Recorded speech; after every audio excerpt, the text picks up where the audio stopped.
Ganda buhay mga kabutinting, meron tayong gagawin dito na isang Huawei Y6. Ang problema nito, nakalimutan yung password. Ngayon, itatry natin siya ng manual.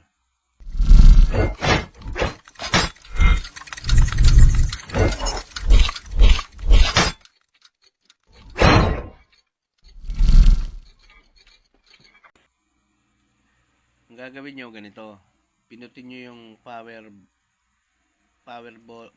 button at saka yung volume up ng sabay.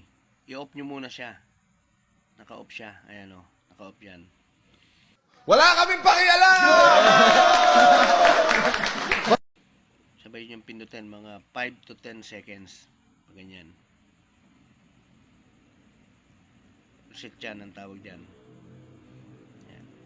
Hayaan nyo lang siyang lumabas yung logo na yan. Tapos pag lumabas na yung sa reset nya, tuturo ko sa inyo.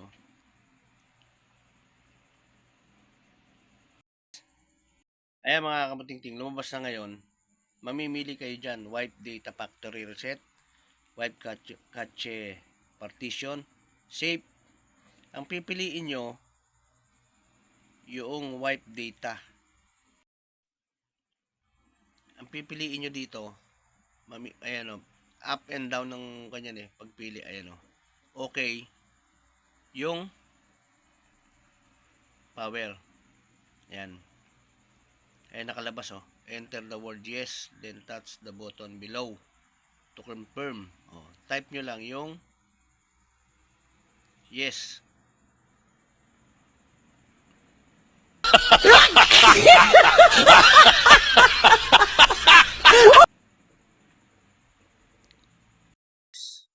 Yan. Tsaka nyo i-okay yung power. Yan. Pampili nyo, yan. Okay. Ayan o. Nakikita nyo, naglo-loading siya. Pagka ganyan, huwag nyo siyang ika-cancel.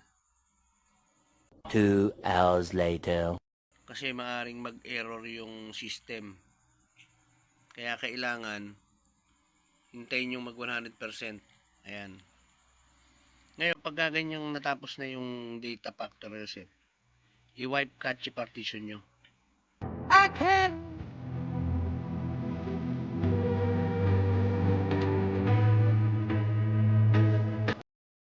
ulit yung power.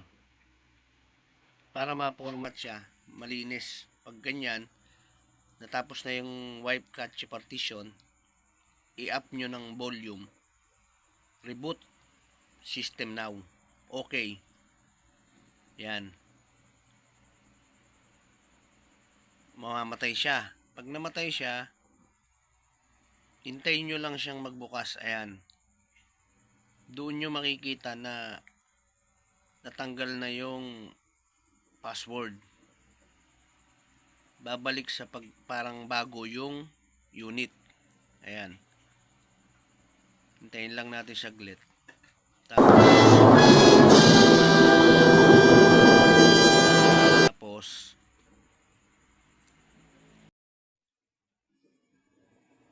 ayan, hintayin lang natin ng saglit para makita natin na okay na yung ginawa natin. Ang ginawa natin dito, nireset natin ng manual. Ayan.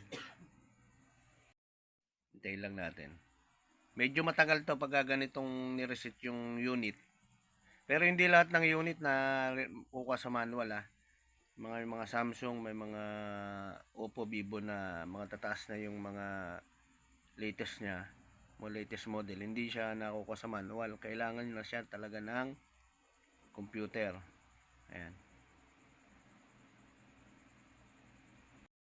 Ay mga kabutingting lumabas na yung, pag lumabas na ganyan yung welcome, pindutin nyo itong get started.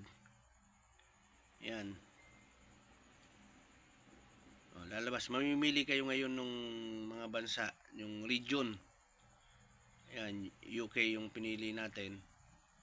United States tayo. English. Yan, next nyo. Itong baba. Next. Pagkapindot nyo nung next. Ayan, yung agreement ng Google. Pindutin nyo lang yan, magkakaroon ng check. Next nyo ulit. Yan. No SIM card kasi wala tong SIM card. Skip nyo muna. Yan. Tapos pagka wifi, para maggawa kayo ng bagong Google, skip nyo lang. Yan. Skip nyo siya.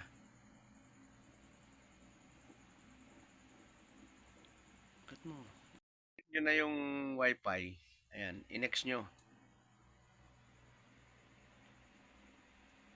Maglo-loading siya. Checking for updates. Mga ilang minuto yan na maglo-loading. Antayin nyo lang siya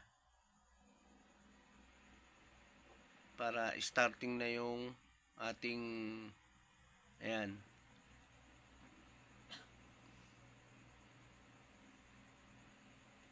I-enter nyo yung PIN.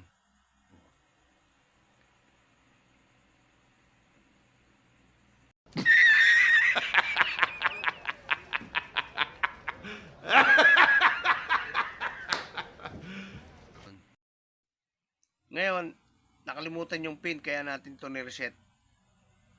Use your Google account. Hintayin nyo lang siya. Ipapasok nyo yung nakasave na Google account dito. Saka nyo pindutin yung next. Okay na yung unit. Okay na yung cellphone. Kaya kailangan tandaan nyo yung Google account. Hindi sa atin to. Kaya yung may-ari na ang magpapasok ng Gmail na dating nakasave dito sa unit.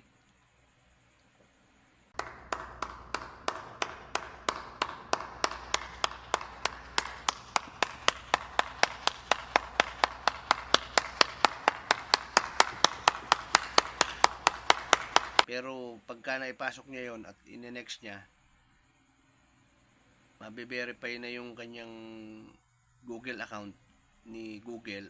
Okay na yung cellphone na ginawa natin.